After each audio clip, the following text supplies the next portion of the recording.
ayaw ka i-release ng agent mo, anong mangyayari? Eh di hindi ka makakaalis, ganun lang yun. Paano kapag nireport mo siya? Anong mangyayari? Wala.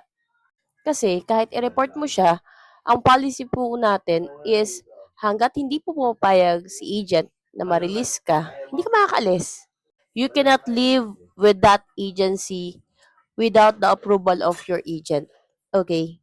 Yung iba ganun, pinapanakot nila sa mga agent nila na i-report kita. Kahit mag-report ka dyan, Day, kung ayaw ka nga talaga niyang i-release. Pangalawa, yung iba sinasabi nila na i-report kita para maban ka. Kasi ayaw mo ko i-release. Hindi. Hindi ganun yun. Eh, ayaw ko nga niyang i-release eh. Wala tayong magagawa na sa policy po na huling desisyon ni agent ang magiging valid kung makakalis ka ba sa agency niya or hindi.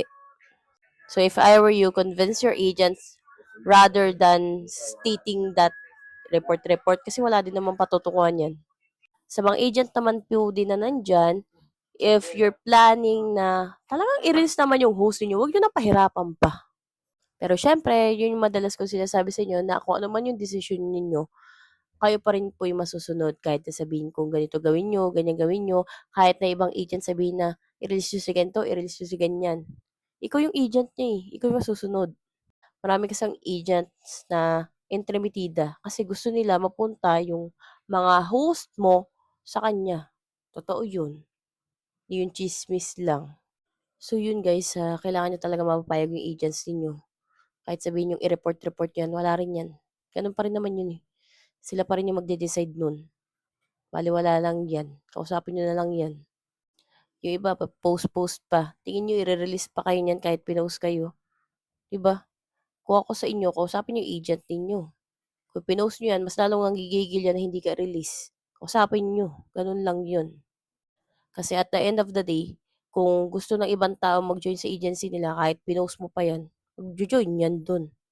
So, it's better for you to communicate with her. Sa mga agent naman dyan na iba, hindi sila ma-reach out. Diyos ko day, asan kayo?